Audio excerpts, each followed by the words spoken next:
Sometimes the most dangerous thing in war is not a weapon, but a simple act of kindness. The glass sat in the middle of the wooden table, sweating under the Mississippi heat, beads of water sliding slowly down its side as ice shifted and cracked in the amber liquid. No one touched it. 6 women stood around the table, their gray prison uniforms stiff with dust from the fields, their eyes fixed on the glass as if it were something alive. The room was quiet except for the distant hum of cicadas outside the farmhouse windows and the slow turning of a ceiling fan that pushed thick summer air in lazy circles. The women did not speak. They did not move. They had crossed an ocean to arrive here, transported from a war that had already taken nearly everything from them, and now they stared at a single glass of sweet tea like it might decide their fate. Mississippi, August 1944. The delta stretched wide and flat under a sun that seemed determined to press the world into silence. Cotton fields rolled toward the horizon in endless pale rows, the plants trembling slightly whenever a faint breeze drifted through the heavy air. Thomas Whitaker had lived on this land his entire life. 46 years old, broad-shouldered from decades of farm work, he moved through the fields with the slow confidence of someone who understood the rhythm of the soil better than the rhythm of cities or politics.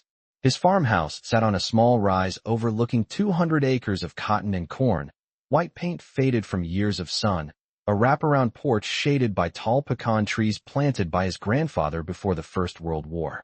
War had come to the Whitaker family long before those 6 women ever arrived. Thomas had 2 sons. Both were overseas now. The older one somewhere in France. The younger one somewhere he could not pronounce. Letters came when they could, short sentences written in careful handwriting, always ending the same way. "We're doing fine, don't worry about us." Thomas knew better than to believe that completely, but he held on to those words anyway. On a morning in late July, an army truck rolled slowly down the dirt road leading to the farm. Dust rose behind it like a pale cloud drifting across the fields. Thomas stood on the porch when he heard the engine approaching. Beside him, his old hound dog lifted its head briefly before deciding the heat was too heavy for curiosity. The truck stopped near the barn, and a young American corporal stepped down first, adjusting his cap as he walked toward the porch. Behind him, 6 women climbed carefully out of the back of the truck. They moved with the cautious stiffness of people who had learned to expect the worst from unfamiliar places. German prisoners of war, the corporal explained. Women captured in North Africa earlier in the war. Most of them nurses or communications workers. The army needed labor for farms across the Delta because so many American men were overseas. They would work 5 days a week. Supervised. No trouble expected. Thomas nodded slowly while the corporal spoke, his eyes drifting past the soldier toward the 6 figures standing beside the truck. They looked younger than he expected. Not soldiers in the way he imagined soldiers. Just women far from home, standing under a Mississippi sun that pressed against them like a physical weight. One of them stepped slightly forward, her posture straighter than the others. Blonde hair tied back neatly despite the long journey, her face pale from weeks of travel. When she spoke, her English carried a careful accent, but her voice was steady. "Anna Muller," she said, introducing herself. "A nurse before the war." The other women stood close together, watching everything. Watching the barn. Watching the trees. Watching the man on the porch who was now responsible for the land they would work. The first days passed mostly in silence. Each morning the truck arrived just after sunrise. The women stepped down and walked into the cotton fields with canvas sacks slung over their shoulders. They worked steadily, moving through the rows with quiet determination, their hands quick despite the unfamiliar heat. Mississippi in August was nothing like the places they had known in Europe. The air felt thicker here, almost wet, and by mid-morning sweat soaked through their uniforms until the gray fabric clung to their backs. Thomas watched them sometimes from the edge of the field. He had expected resentment, maybe anger. Instead, he saw concentration, discipline, the same quiet focus he had seen in men working farms his entire life. They spoke to each other only in short German phrases, their voices soft enough that the sound disappeared into the hum of insects and distant wind. On the 4th morning something changed. The sun had climbed high before noon, the kind of heat that made the sky look pale and distant. One of the younger women stumbled near the center of the field. At first it looked like she had simply tripped over a root, but then she dropped to her knees, the cotton sack sliding from her shoulder. The others rushed toward her immediately. Anna Muller reached her first. She knelt beside the fallen woman and began checking her pulse with calm, practiced movements. Even from 50 yards away, Thomas could see the difference in her posture. This was not panic. This was training. Thomas and his foreman crossed the field quickly, boots kicking up dry dirt between the rows. When they reached the group, Anna looked up. "Heat exhaustion," she said, her voice steady despite the sweat running down her face. The girl needed water and shade. Nothing more. Thomas nodded once and gestured toward the barn. The rest of the women carried their friend carefully across the field while Anna walked beside them, giving quiet instructions. In the shade of the barn, the air felt 10 degrees cooler. A wet cloth on the girl's forehead. Her feet raised slightly. Within 20 minutes, the color returned to her face. The other women sat nearby on overturned crates, their shoulders relaxing as the crisis passed. Thomas stood in the doorway watching them for a moment. Something about the scene unsettled him in a way he could not immediately explain. They had arrived here as prisoners.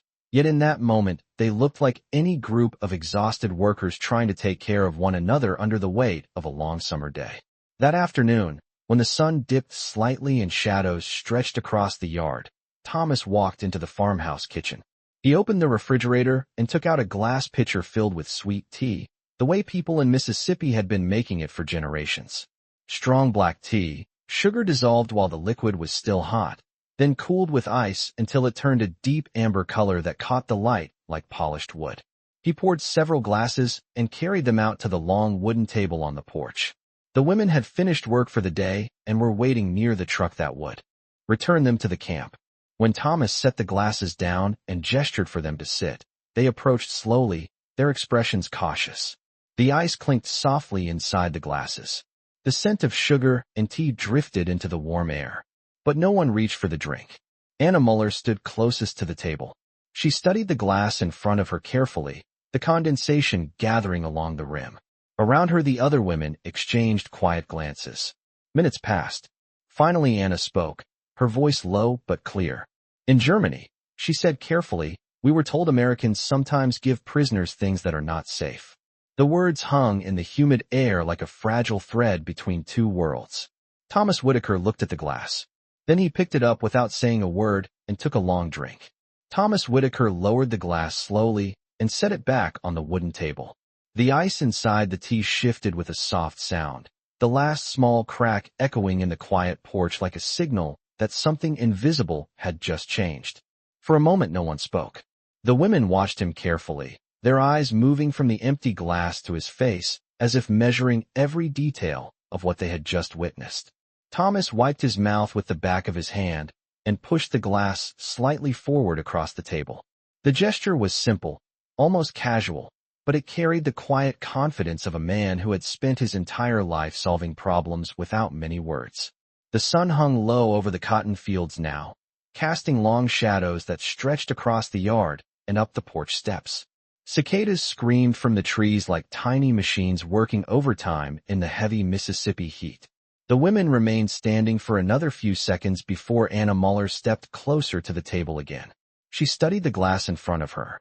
The tea was dark amber, nearly the color of polished wood, and the ice floating near the top reflected the late afternoon light.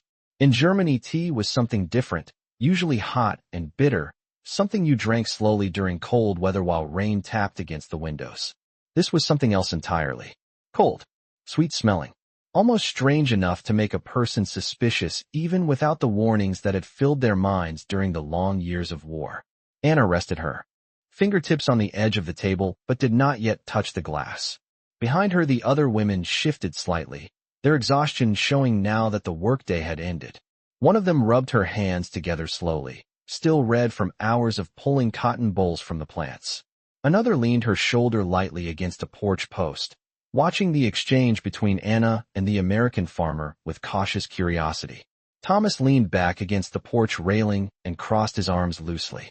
He was not a man who believed in forcing decisions. The land had taught him patience. Crops grew on their own schedule. Weather arrived when it wanted. And sometimes the only thing a man could do was stand still and wait. Anna finally lifted the glass. The cold surprised her immediately.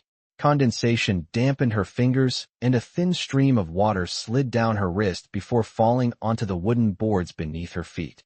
She raised the glass slowly, studying the liquid one more time, as if the answer to her doubts might appear somewhere between the floating pieces of ice. Then she took a small sip. The reaction was instant and unexpected. Her eyes widened slightly, and she lowered the glass again as if she needed a moment to understand what she had just tasted. The sweetness was overwhelming compared to anything she had experienced in months. Sugar had been scarce in Europe for years. Coffee substitutes made from roasted barley had replaced real drinks long ago.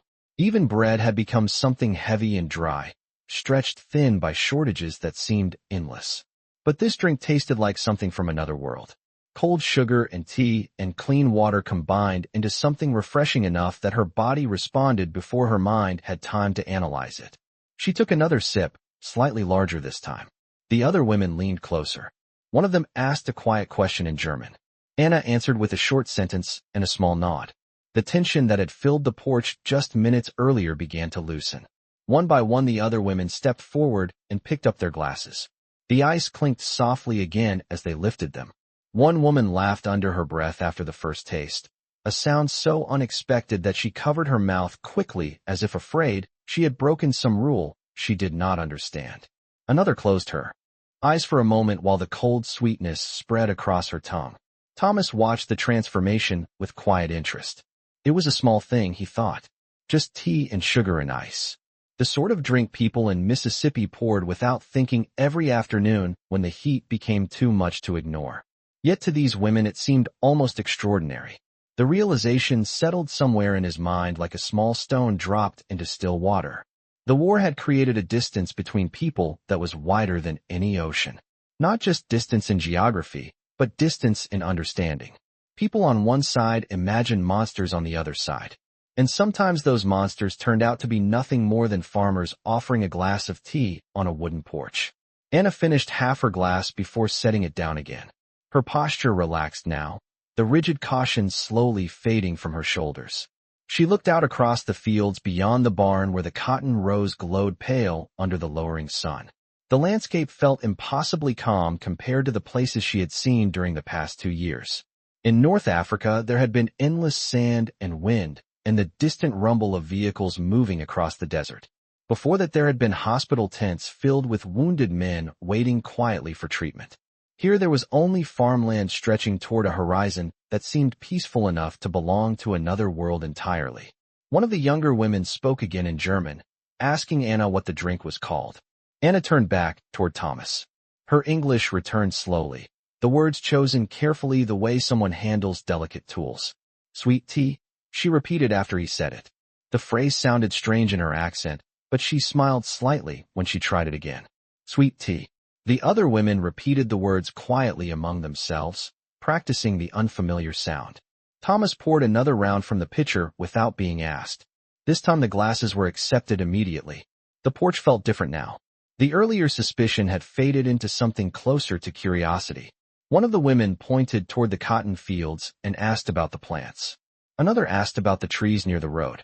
Thomas answered simply, explaining how the cotton grew through the summer and how the harvest would begin when the bolls opened fully. His sentences were slow and clear, and occasionally Anna translated a word for the others when the meaning became difficult to follow. The conversation moved carefully, like people learning how to cross a narrow bridge together without stepping too close to the edge. A breeze moved across the yard as the sun slipped lower in the sky. The temperature dropped slightly, enough that the porch felt almost comfortable after the long day of heat. Somewhere beyond the fields a truck engine started in the distance, the sound echoing faintly across the flat land. The women turned their heads toward the road. The army truck that would take them back to the camp was arriving earlier than usual. One by one they set their empty glasses back on the table. Anna was the last to stand. She looked at the glass in front of her for a moment before speaking again. "Thank you," she said quietly. The words were simple, but the tone carried a sincerity that did not need translation. Thomas nodded once in response. The truck rolled into the yard a minute later, dust drifting behind its tires as it came to a stop near the barn.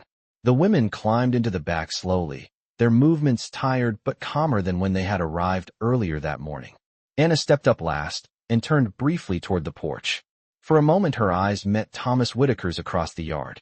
Then the truck engine growled to life again, and the vehicle rolled back onto the dirt road, carrying them away as the evening light settled gently across the Mississippi Delta. The next morning arrived slowly across the Mississippi Delta, the sky turning pale gold long before the sun climbed above the cotton fields. A thin layer of mist rested low over the ground, drifting through the rows of plants like quiet smoke before the warmth of the day pushed it away. Thomas Whitaker stepped onto the porch with a cup of black coffee in his hand and leaned against the railing the way he had done nearly every morning of his adult life. The land looked peaceful in the early light. Dew clung to the cotton leaves, and the air felt almost cool compared to the heavy heat that would arrive before noon. For a few minutes he simply stood there listening to the soft sounds of the farm waking up. Birds moved through the pecan trees beside the house. Somewhere near the barn a gate creaked slowly as it shifted in the breeze. It was the kind of quiet that made a man forget there was a war happening on the other side of the ocean. But the memory returned quickly. It always did. Thomas glanced toward the mailbox at the edge of the road, as if expecting another letter to appear there overnight. His sons had not written in 3 weeks. That was not unusual, but the absence of news always carried its own weight. He finished the last of his coffee and set the cup on the porch railing just as the familiar rumble of an engine echoed faintly from the distance. The army truck appeared a few minutes later, rolling slowly along the dirt road with a trail of dust rising behind it in the morning sun. The same young corporal drove it, his posture straight behind the wheel as he guided the vehicle into the yard beside the barn. The truck came to a stop and the 6 women climbed down one by one, their boots touching the ground with quiet precision. The routine was already beginning to form. They stood together for a moment while the corporal exchanged a few words with Thomas on the porch. Then the workday began again. The cotton fields looked almost silver under the early sunlight. The plants stretched in long lines that seemed endless when viewed from the edge of the field.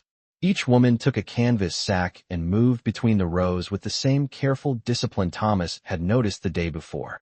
Their hands worked steadily, pulling cotton bolls and dropping them into the sacks with practiced rhythm. The morning air stayed comfortable for the first hour. A breeze moved across the fields and carried the faint scent of soil and green plants. But by mid-morning the Mississippi heat returned the way it always did, quietly at first and then with full force. Sweat darkened the backs of the gray uniforms again.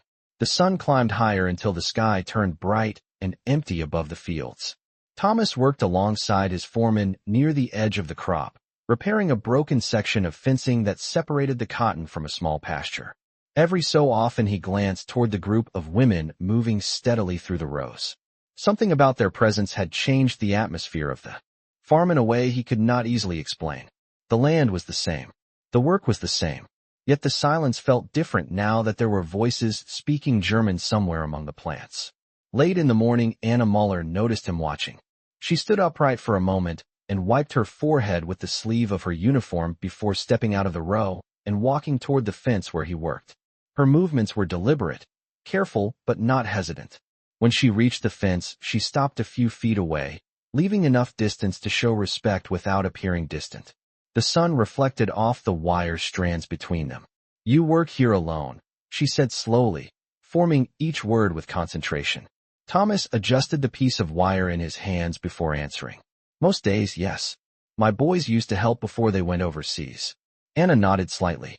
Her eyes moved across the fields as if imagining the farm, with 2 more figures walking between the rows.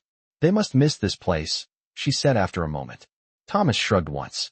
"I imagine they miss cooler weather more than the farm right now." The conversation paused there, balanced carefully between 2 people who still understood how easily words could become uncomfortable. Anna glanced back toward the other women who continued their work without looking up. Then she spoke again. "Yesterday," she said, "the tea was very good." Her tone carried a hint of warmth that had not been there the day before. Thomas allowed himself a small smile. That is because it had enough sugar in it. In Mississippi, people believe a drink should taste like something worth drinking. Anna repeated the phrase quietly, testing the sound of it in English. Something worth drinking. The words seemed to amuse her slightly. "In Germany before the war," she said, "my father had a bakery in Leipzig. He liked sweet things also. Cakes with fruit and cream." The memory appeared to catch her by surprise. For a moment she looked out across the cotton fields again, her eyes distant as if she were trying to see another place entirely. Then the sound of someone calling her name in German drifted across the rows. One of the younger women had filled her sack and needed help tying the top before carrying it to the edge of the field. Anna gave Thomas a small nod and returned to the work without another word. By noon the heat had grown intense again. The sky turned bright and colorless above the farm, and the air felt heavy enough to press against a person's chest with every breath. Thomas walked toward the barn carrying a large metal water container and several tin cups. When he returned to the field, he set the container beneath a shade tree near the edge of the crop. The women gathered there one by one, grateful for the chance to stand in the shade, even for a few minutes. Anna drank slowly, letting the cool water rest on her tongue before swallowing. One of the others spoke quietly to her in German and nodded toward the farmhouse porch where the wooden table stood empty in the sunlight. Anna followed the direction of her gaze and then looked back toward Thomas. "Sweet tea again today?" she asked carefully. Thomas wiped sweat from his forehead with a cloth and glanced toward the house. "I believe there is still some left in the pitcher," he said. The reaction among the women was immediate and subtle. Their shoulders lifted slightly, and a few exchanged quiet smiles. The suspicion that had filled their first afternoon here had already begun to fade into something more familiar. When the workday ended and the truck returned that evening, the routine on the porch repeated itself. The glasses were filled. The ice shifted softly against the sides. But this time there was no hesitation when the women reached for the drinks. Anna lifted her glass first and held it up slightly in Thomas Whitaker's direction before taking the first sip. It was a small gesture, almost formal, but the meaning was clear enough that no translation was necessary. The days that followed settled into a rhythm that felt almost predictable, something rare in a world that had been shaped by uncertainty for years. Morning light arrived gently across the Mississippi Delta, spreading over the cotton fields in wide bands of gold, while mist lifted slowly from the ground. Each day the army truck appeared at nearly the same hour, its engine echoing along the dirt road before the vehicle rolled into the yard beside the barn. The 6 women stepped down in the same quiet order, their boots touching the packed soil before they gathered their canvas sacks and walked toward the fields. The routine of the farm did not change, yet something inside it had begun to shift. The first morning they had arrived, there had been distance between everyone involved. That distance had not disappeared completely, but it had softened into something less rigid. Suspicion had slowly been replaced by familiarity, and familiarity by something closer to understanding. Thomas Whitaker noticed it in small ways. The women spoke a little more freely among themselves now, their German words drifting lightly between the rows of cotton plants. Sometimes a short laugh would break the silence before quickly fading again into the steady rhythm of work. Even the foreman, a man named Ben Carter who rarely wasted energy on conversation, had begun offering short instructions with a tone that carried patience instead of tension. Anna Muller remained the quiet center of the group. Her posture stayed calm even under the rising heat of the afternoon sun, and the other women often glanced toward her when decisions needed to be made. Thomas suspected that had been true long before they ever arrived on his farm.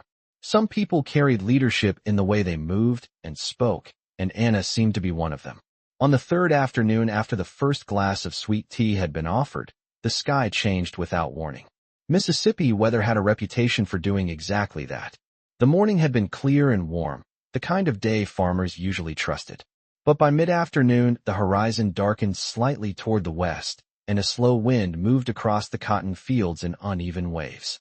The leaves on the plants rustled with a dry, whispering sound. Thomas looked up from his work and studied the clouds forming in the distance. Summer storms in the Delta could arrive quickly and disappear just as fast. He wiped his hands on a cloth and walked toward the center of the field where the women were working. "Rain might come soon," he said, raising his voice slightly so they could hear him over the rising wind. "Best to finish the row and move toward the barn." Anna nodded immediately and translated the message for the others. The group moved efficiently through the last stretch of cotton plants before carrying their sacks toward the edge of the field. By the time they reached the barn, the wind had strengthened enough to push warm air across the open land in steady gusts. The first drops of rain fell minutes later, large and widely spaced, striking the roof of the barn with hollow taps.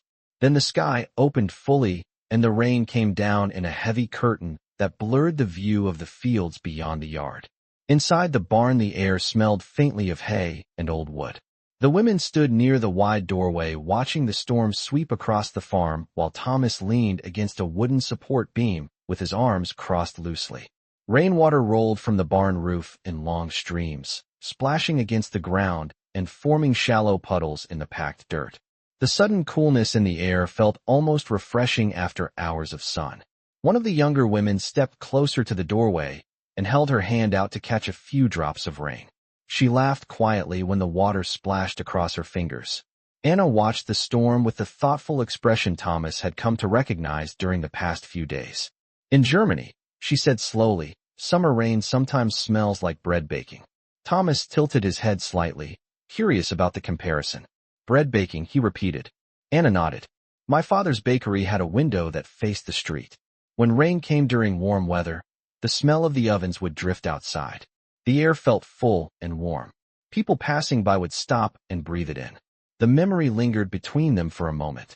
Outside, the rain continued to fall steadily across the cotton fields, bending the plants slightly under its weight before sliding down the leaves and into the soil. Ben Carter leaned against a nearby crate and listened without interrupting. After a few minutes, he spoke quietly. Storm like this will pass soon. Delta weather does not stay angry very long. Anna considered the phrase for a moment before translating it softly for the others. One of the women smiled at the description. Angry weather was an idea they all seemed to understand. The rain slowed gradually until the steady roar on the barn roof softened into scattered drops. Sunlight broke through the clouds again and lit the wet fields with a pale glow that made the cotton plants shine. Water dripped from the barn roof in slow rhythm, while the air filled with the earthy scent of fresh rain touching warm soil. Thomas stepped toward the doorway and studied the sky. That is the end of it, he said. The ground will drink most of that before morning. The women gathered their sacks again and followed him back toward the farmhouse yard where the army truck would arrive later in the evening. Their boots left faint prints in the damp soil, the marks disappearing slowly as the ground settled. When they reached the porch, Thomas walked into the kitchen and returned with the familiar glass pitcher. The ice inside had melted slightly during the afternoon, but the tea remained cool enough to send small beads of condensation down the sides of the glasses when he poured it. This time the women took their places around the wooden table without hesitation.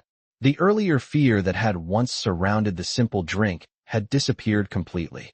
Anna lifted her glass and looked out across the rain-washed fields while the last drops fell from the leaves of the pecan trees. For a moment the farm seemed unusually quiet, as if the storm had washed away more than dust from the air. She took a slow sip and nodded with quiet satisfaction. Sweet tea, she said softly, as if the phrase had finally become familiar enough to belong to her. Morning arrived again over the Mississippi Delta with a pale orange glow spreading slowly across the cotton fields. The storm from the previous afternoon had left the air cooler than usual, and the ground still carried a faint scent of damp soil warming under the early sun. Thomas Whitaker stepped onto the porch just after sunrise with his usual cup of black coffee, the wooden boards creaking softly beneath his boots. The pecan trees beside the house dripped with the last drops of water from the night before, each drop falling with a soft tap onto the earth below. From the porch, he could see the cotton plants stretching toward the horizon, their leaves freshly washed and brighter than they had been the day before. The storm had done the land a favor. Crops often welcomed rain in late summer, and farmers knew the difference between a storm that harmed the fields and one that quietly strengthened them. This one had been the second kind. Thomas leaned against the railing and watched the sunlight reach across the rows one line at a time. Somewhere in the distance a train whistle echoed faintly through the morning air. It came from a rail line that ran several miles away across the delta, carrying freight and soldiers, and sometimes wounded men heading home from the war. The sound lingered in the quiet morning for a few seconds before fading into the wide silence of farmland. Thomas finished his coffee just as the now familiar engine noise appeared again along the road. The army truck rolled toward the farm through a thin cloud of dust, slower than usual because the dirt roads still held patches of mud from the storm. The vehicle stopped beside the barn, and the young corporal climbed out before opening the back gate. The 6 women stepped down carefully, adjusting their balance as their boots touched the damp ground. Their uniforms looked cleaner than they had during the previous days. The rain had washed away much of the dust that usually clung to the gray fabric. Anna Muller stepped down last and glanced briefly toward the porch. The expression on her face carried something new now. It was not quite a smile, but it was no longer the guarded caution that had defined her first arrival. It was something closer to recognition. The work began the same way it always did. Canvas sacks were lifted over shoulders, and the group moved into the cotton rows with quiet efficiency. The plants brushed softly against their sleeves as they worked, and the damp soil beneath their boots held the memory of the rain. For the first hour, the weather remained pleasant. The sun rose slowly while a light breeze drifted across the open land. But Mississippi summers did not stay gentle for long. By mid-morning, the air had begun to warm again, and the familiar heaviness returned to the atmosphere. Thomas and Ben Carter worked near the equipment shed repairing a wooden wagon wheel that had cracked earlier in the week. The work required patience more than strength, and both men moved carefully while fitting the iron rim back into place. Every now and then Thomas glanced toward the cotton rows. The women had spread out slightly across the field now, each working her own section while Anna moved between them checking the filled sacks. Around midday, Anna noticed something unusual near the far edge of the field. One of the cotton plants stood bent slightly to the side where the ground had softened during the storm. The plant was not broken, but its roots had shifted enough that it leaned away from the row. She crouched beside it and pressed the soil gently back around the base of the stem, packing the dirt with careful movements of her hands until the plant stood upright again. One of the younger women watched her and asked something quietly in German. Anna answered with a short explanation before standing again. When Thomas walked past the row a few minutes later, he noticed the freshly packed soil around the plant. He paused and studied it briefly before looking toward Anna. "Good eye," he said. Most people would have walked past that without noticing. Anna wiped her hands against her uniform and glanced down at the plant. "In the hospital tents," she replied slowly. "Small things often decided whether someone recovered or not. You learn to notice changes quickly." Thomas nodded once. The logic made sense to him, even though the two worlds she described were so different from his own. Farming also depended on noticing small changes. A bent plant, a shift in the color of leaves, a crack in the soil during dry weather. The land spoke quietly, and people who listened carefully could understand what it needed. The afternoon passed steadily after that. The women worked until their sacks were filled, then carried them toward the edge of the field where the cotton would be weighed later. Sweat returned to their faces as the temperature climbed again, but the rhythm of work no longer felt unfamiliar. They moved like people who had begun to understand the pace of the land around them. When the sun dropped lower in the sky and the shadows of the pecan trees stretched across the yard, the army truck appeared once more along the road. The engine slowed as it approached the barn, and the corporal stepped down to wait while the workers gathered their belongings. The routine that had formed during the past several days repeated itself again. Before climbing into the truck, the women walked toward the porch where the wooden table waited in the shade. Thomas had already brought the pitcher outside.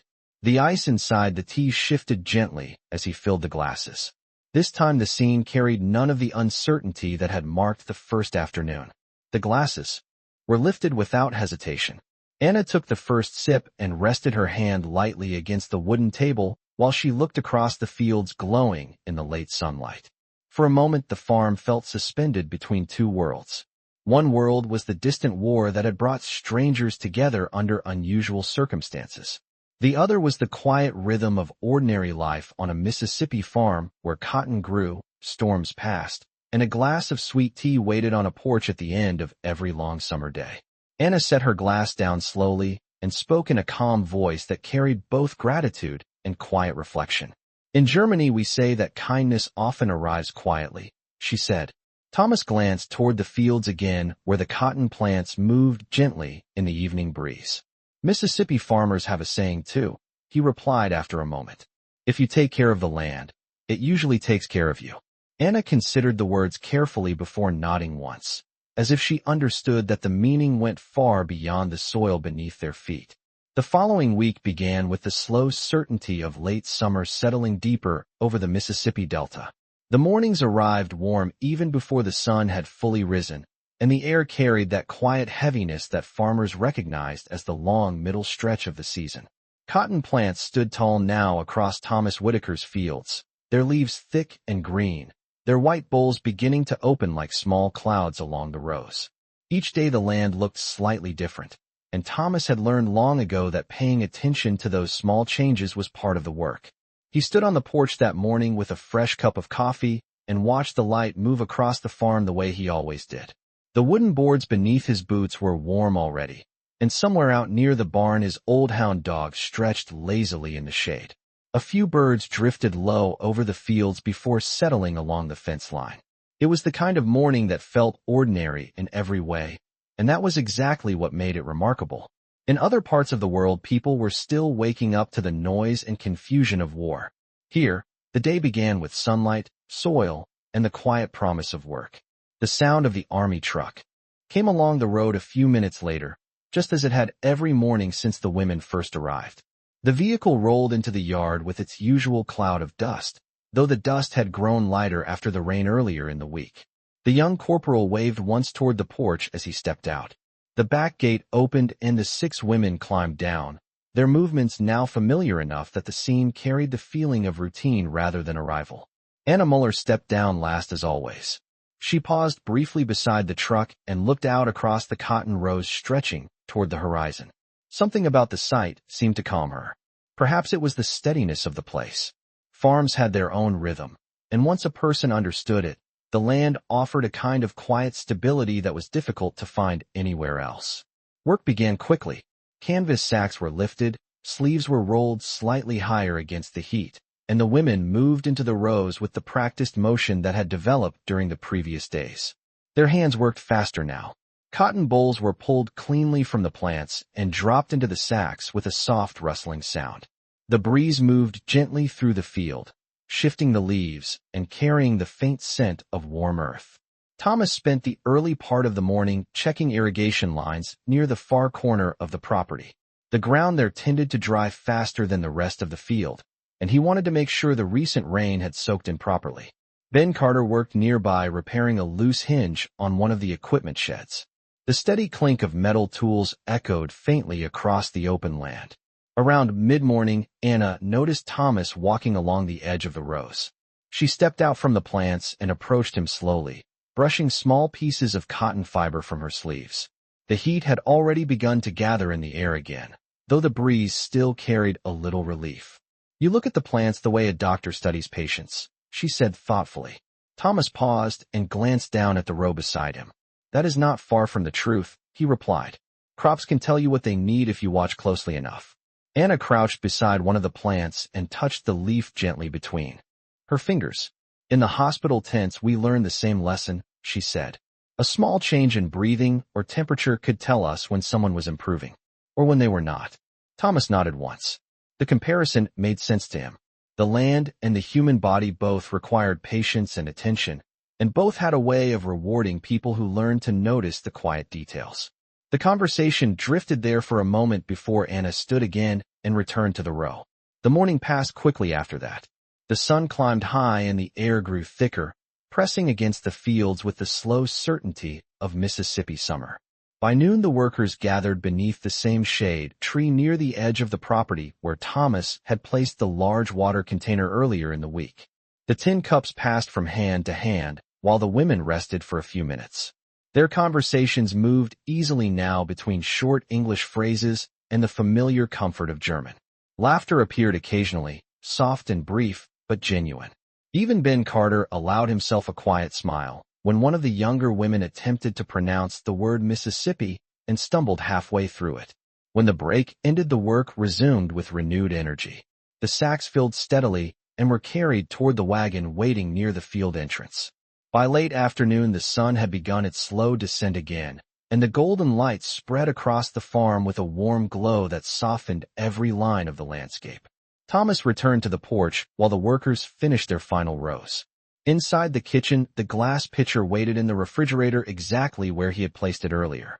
He carried it outside along with several clean glasses and set them carefully on the wooden table. The ice inside the tea shifted softly when he poured it, and the familiar amber color caught the sunlight filtering through the pecan branches above.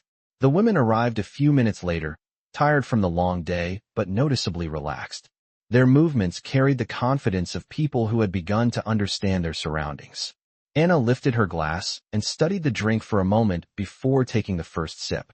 The sweetness still surprised her slightly each time. Around her the others drank with quiet satisfaction, leaning against the railing or resting their hands on the table. The evening air cooled slowly while shadows stretched across the yard. The army truck would arrive soon to take them back to the camp, but for these few minutes the farm belonged to a quieter kind of time. Anna set her glass down and looked across the cotton fields glowing under the fading sun. In another life, she said softly, I think I might have enjoyed this kind of work. Thomas followed her gaze across the rows of plants moving gently in the breeze. Farming has a way of teaching patience, he replied. It reminds people that some things cannot be rushed. Anna considered that for a moment before nodding slightly. Perhaps that is something the whole world needs to remember, she said quietly. The breeze moved across the porch again, carrying the scent of cotton and warm soil, while the evening light slowly faded across the Mississippi Delta. The next few days unfolded with the steady rhythm that only farmland seemed capable of maintaining, as if the land itself refused to hurry despite the world being in such a rush beyond its borders. The Mississippi sun climbed into the sky every morning with quiet certainty, lighting the cotton fields in pale gold before the heat settled in. Thomas Whitaker continued his habit of stepping onto the porch before the truck arrived, coffee in hand, watching the long rows of plants stretching across the delta like careful lines drawn across a page. The cotton bolls were opening more each day now. White fibers pushed outward from the husks like small bursts of cloud caught among the green leaves. Harvest season was approaching, and the fields carried that quiet tension farmers recognized well. The land was preparing to give back everything it had been growing all summer. On that particular morning the air was already warm by the time the army truck appeared along the road. Dust lifted behind it in a pale ribbon before settling slowly across the fence posts and roadside grass. The young corporal brought the vehicle to its usual stop near the barn and climbed down with the same routine ease as before. The back gate opened and the 6 women stepped onto the ground. Their movements had become efficient and familiar, but something else had changed during the past week as well. The tension that had once surrounded their arrival had almost disappeared. In its place was a kind of quiet cooperation that had grown naturally from shared work and long days beneath the same sun. Anna Muller paused briefly after stepping down from the truck. She looked toward the fields as she often did, studying the cotton plants as if they were part of a puzzle she was slowly learning to understand. The breeze moved gently through the rows that morning, stirring the white fibers and making them shimmer slightly under the sunlight. It reminded her of something from home. In Germany, fields of grain moved in a similar way when wind passed across them. The difference here was the scale. Everything in the Mississippi Delta seemed larger and wider than the landscapes she remembered from Europe. Even the sky felt broader somehow. The work began without much conversation. Canvas sacks were lifted, and the women spread into the rows once again. The rhythm of their movements blended with the natural sounds of the farm. Cotton bolls snapped softly as they were pulled free. Insects hummed between the plants. Somewhere near the edge of the property a tractor engine started briefly before falling silent again. Thomas and Ben Carter worked near the equipment shed most of the morning, sorting through tools and preparing the wagons that would soon be needed for the harvest. Every now and then Thomas glanced toward the workers in the field. Their movements were smooth now, practiced from repetition. They no longer hesitated when moving between rows or tying the tops of the filled sacks. Even the younger women who had struggled with the heat during the first days had begun to move with greater confidence.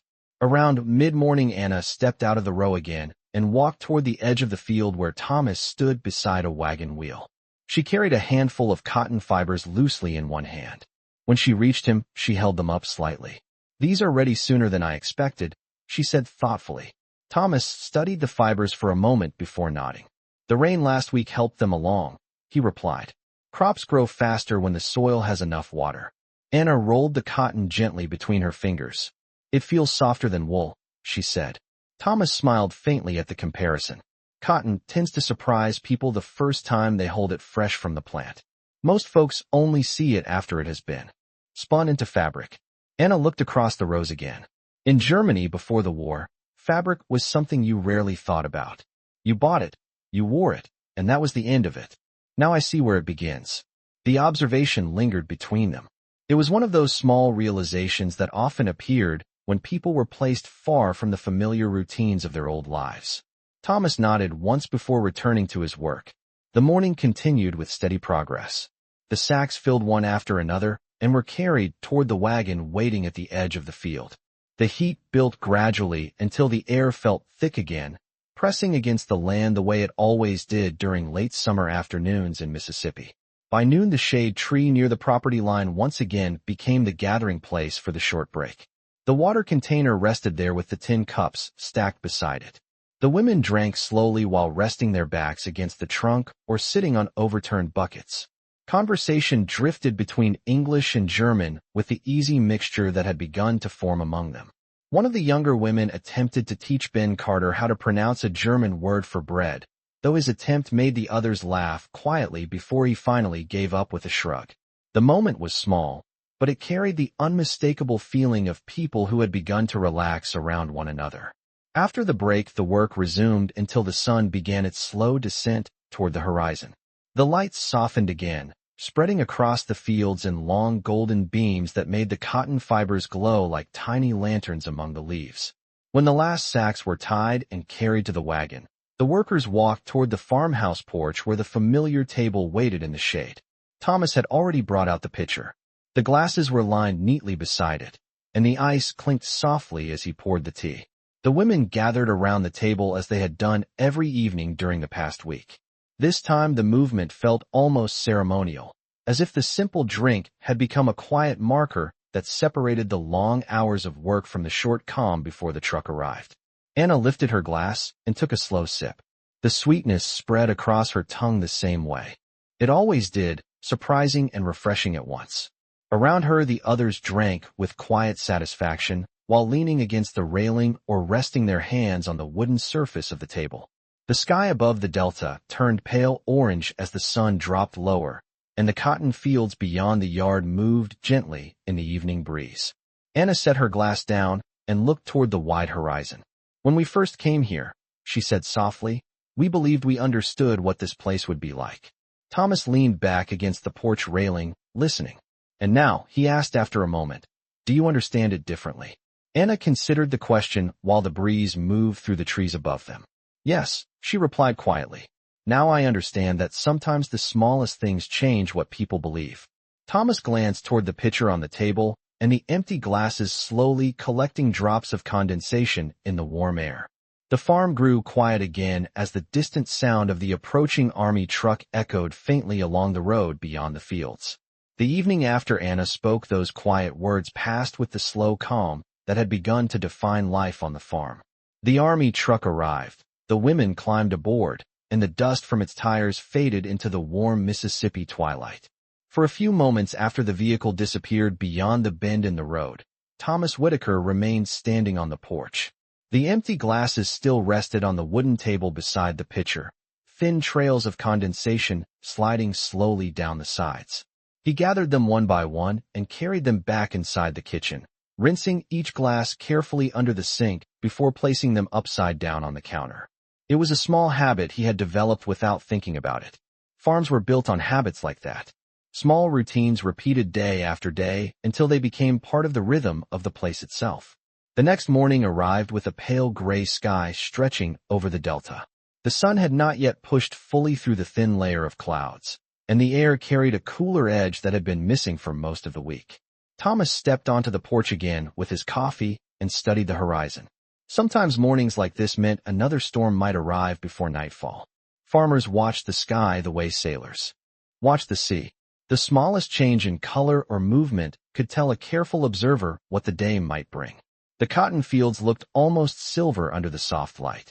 Dew clung to the leaves, and the open bowls glistened faintly while the breeze moved gently through the rows.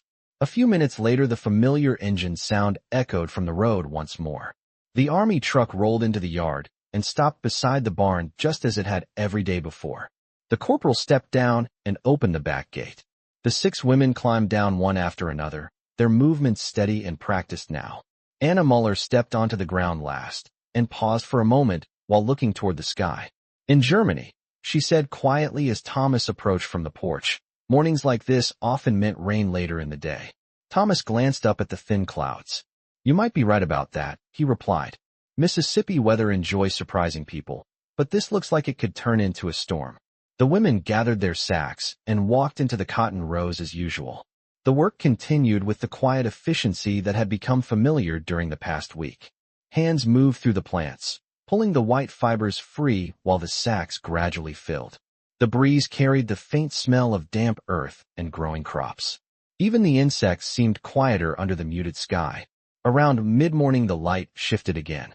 The clouds thickened slightly, and the breeze picked up just enough to move the cotton plants more noticeably. Anna noticed it first while tying the top of a filled sack. She looked toward the horizon and saw the darker line of clouds forming slowly in the distance.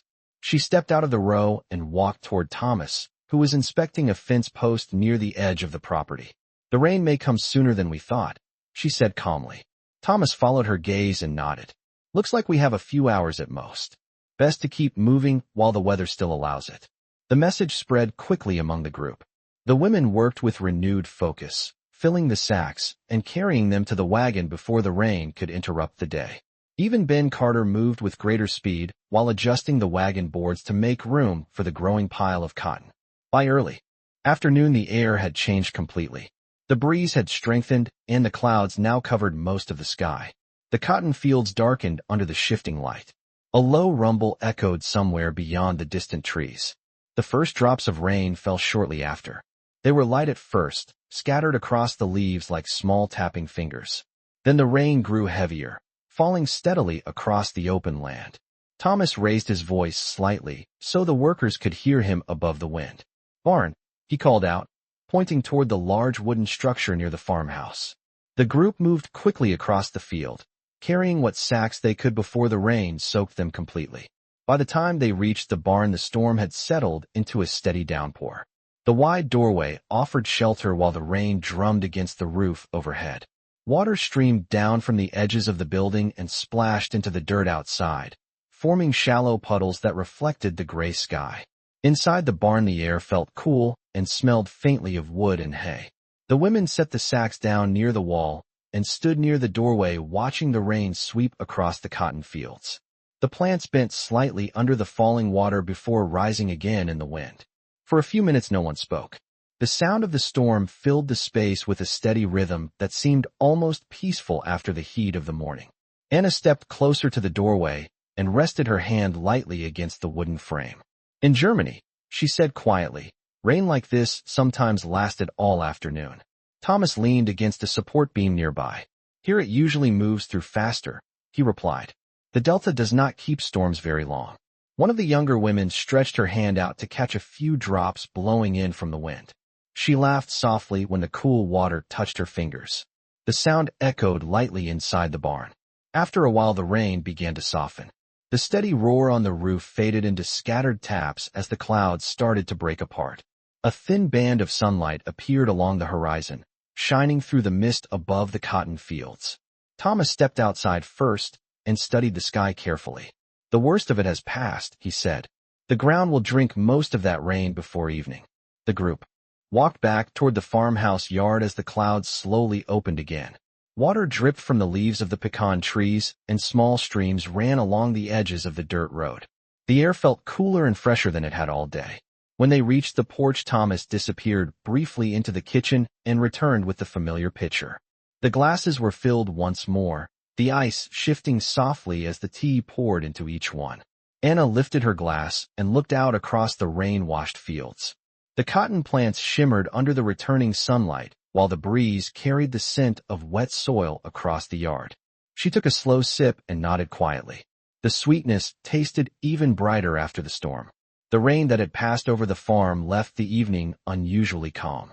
The air cooled as the last light of the sun slipped beneath the low clouds, and the cotton fields glowed softly under the fading sky. The army truck arrived not long after the glasses had been emptied on the porch. The corporal stepped out and waited patiently while the women climbed into the back as they always did. Anna Muller stepped up last, pausing for a moment before settling into her place beside the others. As the truck pulled away down the dirt road, the wheels carried with them the faint scent of wet soil and cotton fibers drifting in the breeze. Thomas Whitaker remained standing on the porch for several seconds after the vehicle disappeared beyond the bend in the road. The land looked peaceful again. Rainwater still clung to the leaves of the pecan trees, and small puddles reflected the deepening blue of the evening sky. Somewhere out near the fields a single bird called before settling into the quiet of night. The following morning arrived with a clear sky and a gentle warmth that returned to the delta, as if the storm had never been there at all. Thomas stepped onto the porch early as usual, his coffee cup resting comfortably in his hand while he studied the fields stretching out before him. The cotton bolls had opened a little more during the night.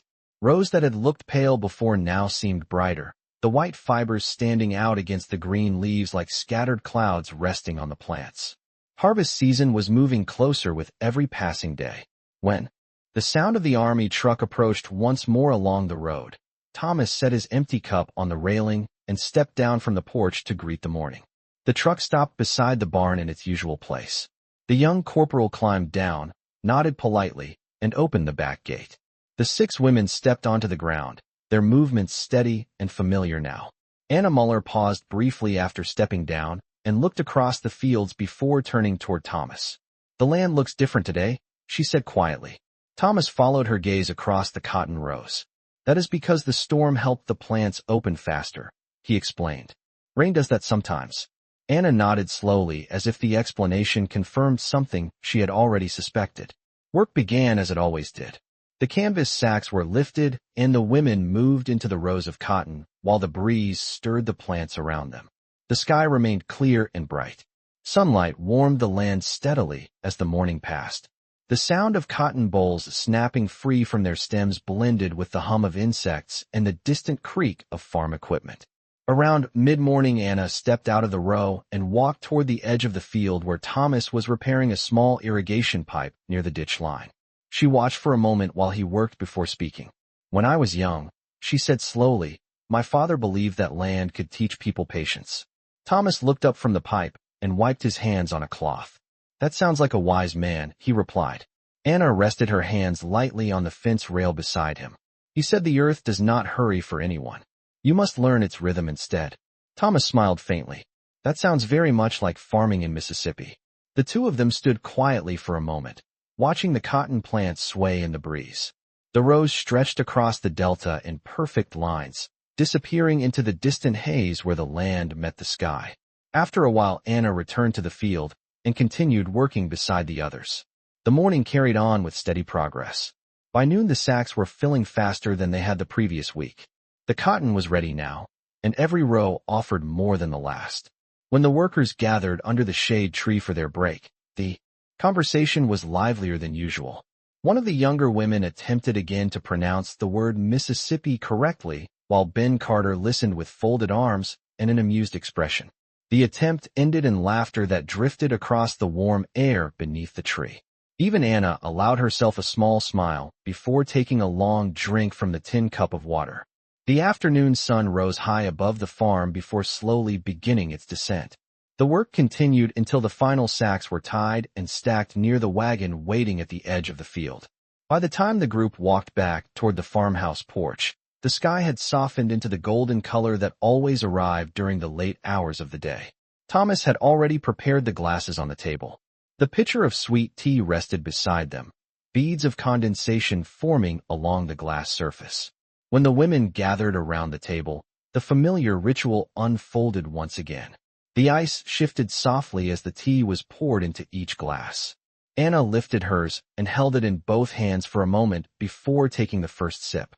The sweetness tasted as refreshing as it had the first time, though the meaning behind the drink had grown deeper during the days that followed. Around her, the others leaned against the railing or rested their elbows on the table while enjoying the cool relief of the tea after the long afternoon of work. The breeze moved gently through the pecan trees overhead. Anna looked out across the fields once more. "When we first arrived here," she said quietly, "we believed we understood the people who lived in this country." Thomas leaned back against the porch railing, listening without interruption. Anna continued slowly, choosing her words carefully. We believed many things that were not true. Thomas looked toward the cotton fields glowing under the evening light. War has a way of teaching people the wrong lessons about each other, he replied calmly. Anna nodded, her eyes still fixed on the distant horizon where the fields met the sky. But sometimes, she said softly, a small act can teach a better lesson than years of fear. The breeze carried the scent of cotton and fresh earth across the porch while the distant rumble of the approaching army truck echoed faintly along the road once again. The sound of the army truck faded slowly down the dirt road as evening settled over the Mississippi Delta. The sky turned deep orange near the horizon while the first hints of purple gathered above the cotton fields. Thomas Whitaker remained on the porch long after the dust from the truck's tires had disappeared into the quiet air. The empty glasses still rested on the wooden table beside the pitcher, and the soft scent of sweet tea lingered in the warmth of the evening. A light breeze moved through the pecan trees above him, stirring the leaves with a gentle whisper. In the distance, the cotton fields stretched wide and pale beneath the fading sunlight, their white fibers glowing softly in the calm of the coming night. For Thomas, moments like this had always been the true reward of farming. The long days of work ended not with noise or excitement, but with stillness. The land settled, the heat slowly faded, and the quiet returned the way it always had. Inside the farmhouse kitchen, he washed the glasses and placed them carefully beside the sink. It was a simple routine, but routines gave structure to the passing days. Outside, the last color of the sunset disappeared, leaving the delta beneath a wide blanket of stars. The next morning arrived bright and warm, the kind of clear Mississippi day that made the cotton fields appear almost endless under the blue sky. Thomas stepped onto the porch with his coffee as he always did, the wooden boards warm beneath his boots even in the early light. He watched the sun climb slowly over the fields while the birds moved along the fence lines, and the breeze drifted softly across the rows of cotton. The bolls were opening quickly now. In a few weeks the entire field would be ready for harvest. The sound of the army truck came soon after, rolling along the road with its familiar low-engine hum. The vehicle stopped beside the barn, and the young corporal climbed down with the casual confidence of someone who had repeated the same task many times before. The back gate opened, and the 6 women stepped down one by one. Anna Muller was the last as usual. She paused beside the truck for a moment, looking across the fields as if measuring how much the land had changed since the first day she arrived. Thomas noticed that pause. She had done it almost every morning lately. It was the gesture of someone learning to recognize a place. The work began as it always did. Canvas sacks were lifted over shoulders, and the women moved into the rows of cotton, their movements smooth and practiced after so many days beneath the same sun. The breeze carried the faint rustling sound of cotton plants brushing against their sleeves as they worked. Thomas and Ben Carter spent the morning preparing one of the larger wagons near the barn. Harvest season would require stronger equipment and careful planning, and the 2 men worked with quiet focus while tightening bolts and adjusting wooden boards. Every so often Thomas glanced toward the field. The women worked faster now than they had during the first days. The heat still weighed heavily on the delta air, but their bodies had learned to move with the rhythm of the work. Around mid-morning, Anna stepped out from the cotton row again and walked toward the edge of the field where Thomas stood beside the wagon. The sunlight reflected softly in her hair, while the breeze moved the cotton fibers around her feet. She rested her hands lightly on the wooden side of the wagon and looked toward the horizon before speaking. When the war began, she said slowly, many people in my country believed they understood the world.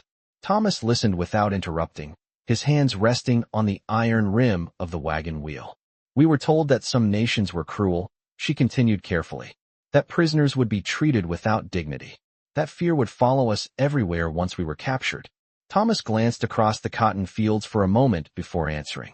War fills people with many stories, he said quietly. Some of those stories are not true. Anna nodded once. I know that now. The words were simple, but carried a weight that needed no further explanation. The conversation paused there, balanced between 2 people who had learned that some truths were better spoken slowly. After a moment, Anna returned to the field and resumed her work beside the others. The morning passed steadily under the wide Mississippi sky. Cotton sacks filled and were carried toward the wagon waiting near the edge of the rows. The breeze remained gentle but steady, enough to keep the air from becoming completely still beneath the sun. By noon, the workers gathered once again beneath the shade tree near the water container. The break had become a familiar part of the day. Tin cups passed from hand to hand, while the group rested in the cool shadow of the branches above. One of the younger women tried again to pronounce the word Mississippi correctly, and Ben Carter shook his head with an amused smile as her attempt twisted the middle syllables into something almost unrecognizable. The laughter that followed carried easily across the field.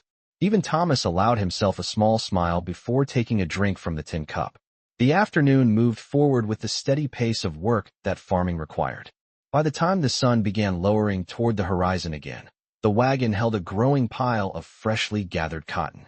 The plants left standing in the rows were fewer now, and the white bowls that remained shone brightly under the golden light of late day. When the work was finished, the group walked toward the farmhouse porch together. The familiar table waited beneath the shade of the pecan trees, and the glass pitcher sat beside the lined glasses just as it had every evening before. Thomas filled each one carefully. The ice clinked softly while the amber liquid poured into the glasses. Anna lifted hers and paused before drinking. The evening breeze carried the scent of cotton and warm soil across the porch while the fields beyond the yard glowed softly in the fading sunlight. When she finally took a sip, she closed her eyes for a brief moment, as if remembering the first time she had tasted the drink. Then she set the glass down gently on the table. "I think this will always remind me of this place," she said quietly. Thomas leaned against the railing beside the table and looked out across the wide Mississippi Delta. "That is what small things often do," he replied calmly. "They stay in a person's memory longer than the big ones." Anna nodded slowly. In the distance, the low rumble of the army truck approached along the road once more, its sound drifting across the cotton fields while the evening light settled softly over the land. The army truck carried the women away once again that evening, its engine fading slowly along the dirt road until the sound disappeared into the wide quiet of the Delta.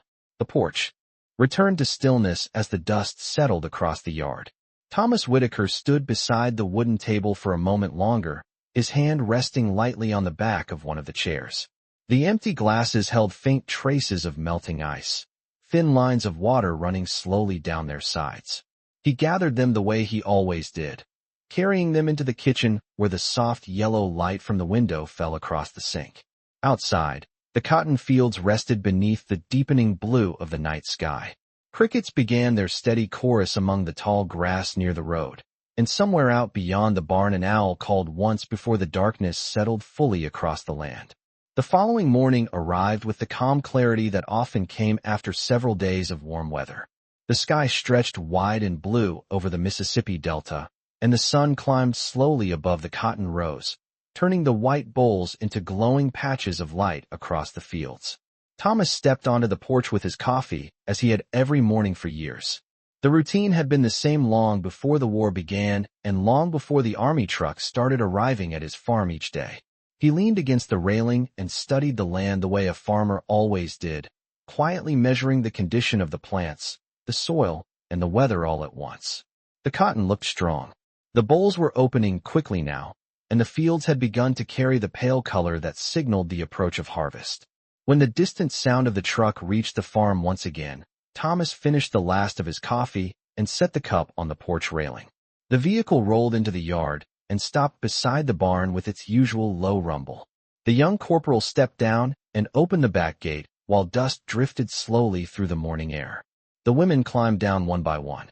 Their movements were steady now, almost automatic after so many days repeating the same routine. Anna Muller stepped onto the ground last, as she always did. She paused for a moment beside the truck and looked across the cotton fields before turning toward the farmhouse. The breeze moved softly through the plants, carrying the faint scent of warm earth and cotton fibers into the air. The work began without delay. Canvas sacks were lifted over shoulders, and the women moved between the rows with the quiet focus that had grown from repetition. Cotton bolls snapped free from their stems and dropped into the sacks with a soft rustling sound. Thomas spent most of the morning near the barn preparing the larger wagons for the coming harvest. Ben Carter worked beside him, tightening iron bolts and adjusting the wooden boards along the wagon sides. The steady clink of tools echoed lightly across the yard. Every now and then Thomas looked toward the field where the workers moved steadily through the rows. Their rhythm had become smooth and natural. Even the younger women who had struggled with the heat during the first days now worked with steady confidence. Around mid-morning, Anna stepped out from the cotton row again and walked toward the edge of the field where Thomas was working. She brushed a few strands of cotton fiber from her sleeve before resting her hand on the wooden rail of the wagon. "The land is changing," she said quietly. Thomas followed her gaze across the wide field. "That is because harvest is coming soon," he replied. "Cotton does not stay on the plant forever." Anna nodded slowly. "The war is changing too," she said after a moment. The words were spoken gently, but they carried a weight that seemed to quiet the air between them. Thomas set his wrench down on the wagon and leaned slightly against the wooden side. News from the outside world traveled slowly through the delta, but even farmers could sense when the direction of events had begun to shift. "We have heard the same rumors," he said calmly.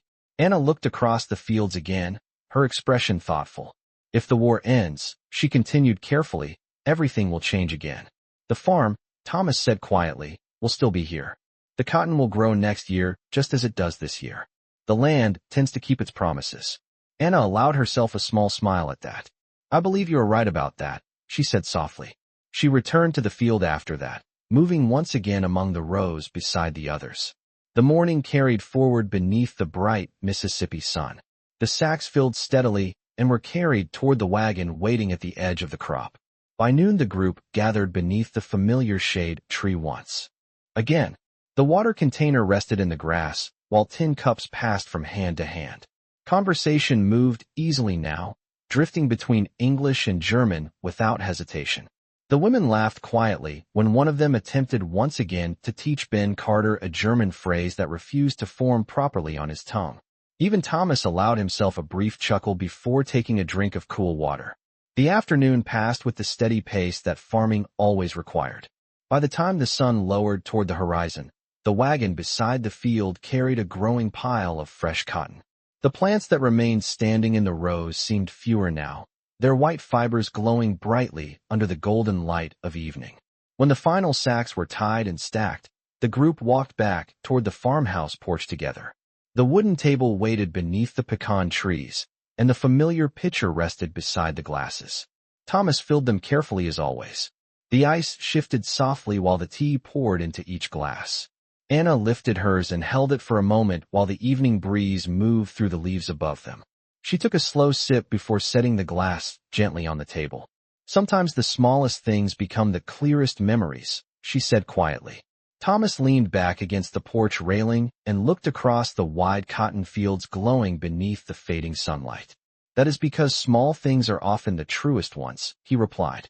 In the distance, the familiar rumble of the army truck approached once again along the road while the calm of another Delta evening settled softly over the farm. The army truck disappeared once again along the dirt road that evening, carrying the 6 women back toward the camp as the sun settled low across the Mississippi Delta.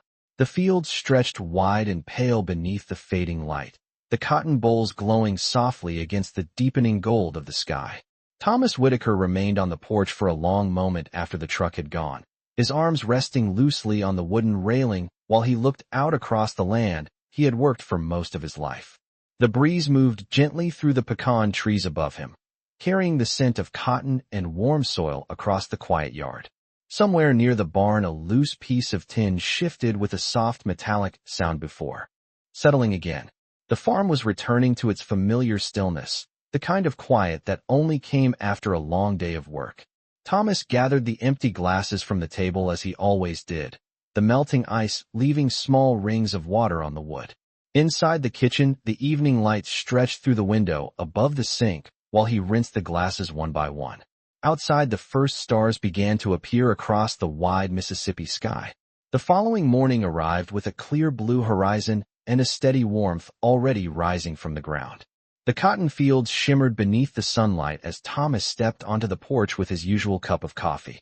The bowls had opened almost completely now, and the fields looked brighter than they had only a week earlier. Harvest was very close. Thomas knew the signs well. The plants carried themselves differently when they were ready. The wind moved through them with a softer sound, and the white fibers gathered thickly along the rows like patches of cloud resting on the earth.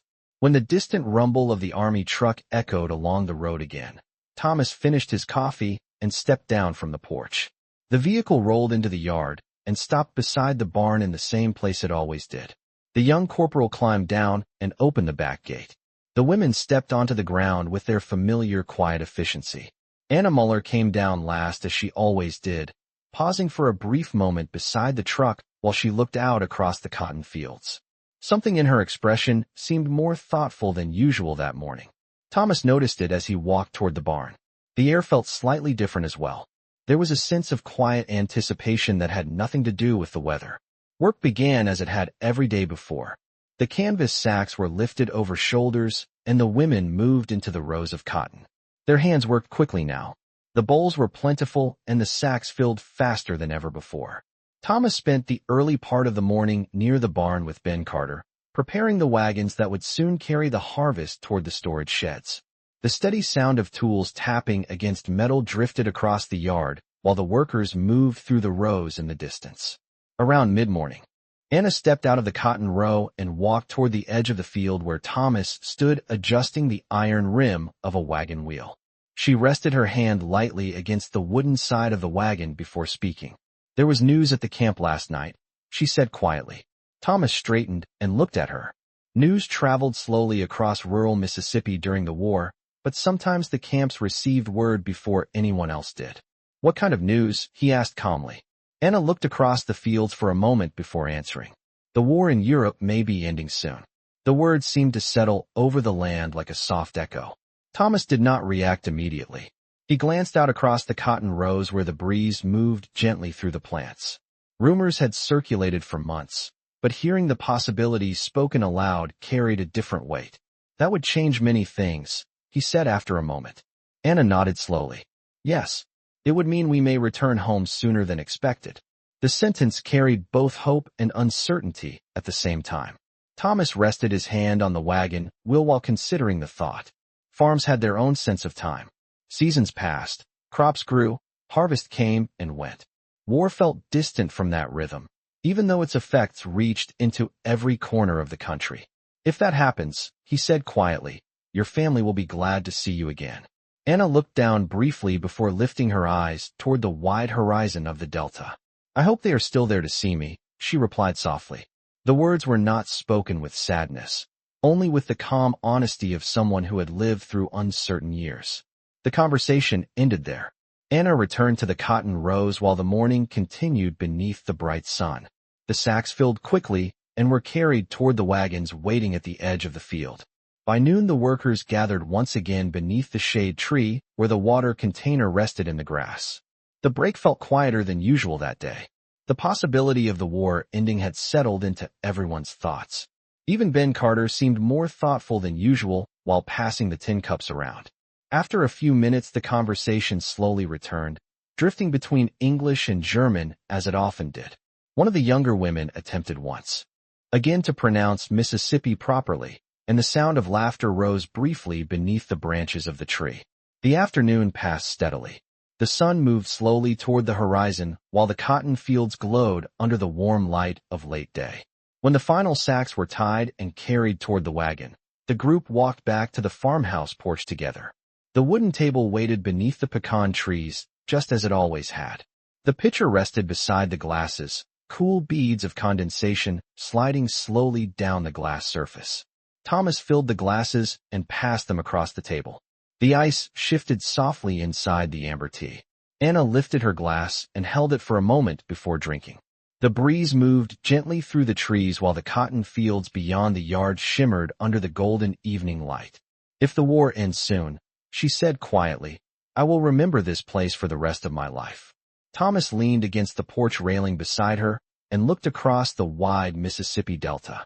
"That is the way good memories work," he replied calmly. "They stay with you even after everything else changes." In the distance, the low rumble of the army truck approached once again along the dirt road, its sound drifting across the cotton fields as another quiet evening settled over the farm. The army truck carried the women away that evening beneath a sky painted with soft streaks of orange and violet. Its engine faded slowly down the dirt road until the only sound left on the farm was the quiet rustling of cotton plants in the breeze. Thomas Whitaker stood on the porch longer than usual that night. The wooden table still held the empty glasses, and the last drops of melted ice traced slow circles across the surface. The fields beyond the yard looked calm, almost endless in the fading light. For years Thomas had watched sunsets from this same porch, but that evening carried a different feeling. The rumor Anna had shared earlier about the war possibly ending had settled quietly into his thoughts. War had always seemed distant out here in the Delta, something carried by newspapers and letters from overseas. Yet its presence had reached his farm in ways he never expected. It had brought strangers to his fields. It had turned ordinary workdays into unexpected meetings between people who once believed they belonged on opposite sides of the world. Inside the kitchen, Thomas rinsed the glasses one by one and placed them beside the sink. The soft glow of the evening light through the window touched the countertop, while the farm slowly disappeared into the calm of night.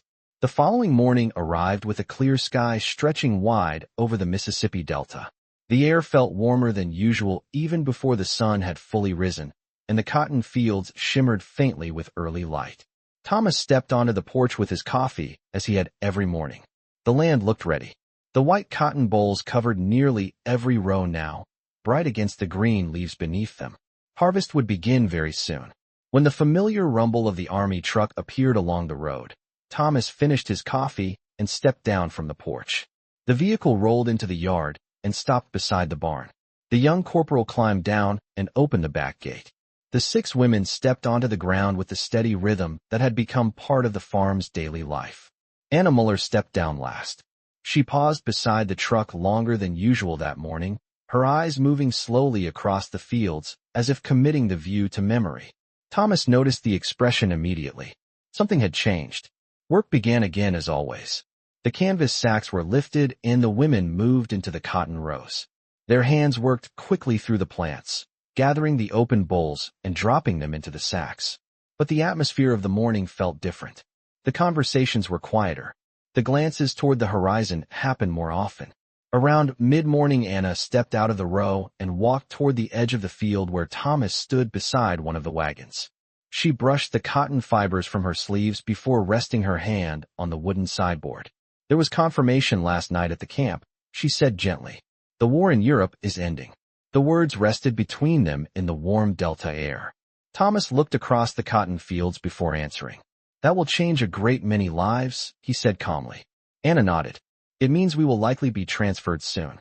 Some of us may begin the journey home." For a moment neither of them spoke.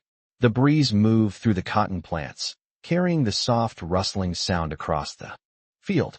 Thomas placed his hand on the wagon wheel and nodded slowly. "Then I suppose these fields will seem quieter after you leave," he said. Anna allowed a small smile. "I believe they will still be beautiful," she replied softly. The morning passed with steady work as always. The sacks filled and were carried to the wagons waiting along the edge of the field. By noon the group gathered beneath the shade tree one more time. The water container rested in the grass, while the tin cups passed from hand to hand. The conversation was thoughtful but warm. Even Ben Carter spoke more than usual, asking questions about the women's homes and the places they hoped to see again. The afternoon sun lowered slowly while the workers completed the final rows for the day. When the last sacks were tied and stacked, the group walked together toward the farmhouse porch. The wooden table waited beneath the pecan trees just as it had every evening before. The pitcher of sweet tea rested beside the glasses. Thomas filled each one carefully. The ice shifted softly as the amber liquid poured into the glasses. Anna lifted hers and held it in both hands. She looked across the wide Mississippi Delta while the evening breeze moved gently through the cotton fields. For a moment the land seemed completely still. Then she took a slow sip. The sweetness was familiar now, but the meaning behind it had grown deeper with every passing day. "I will remember this," she said quietly.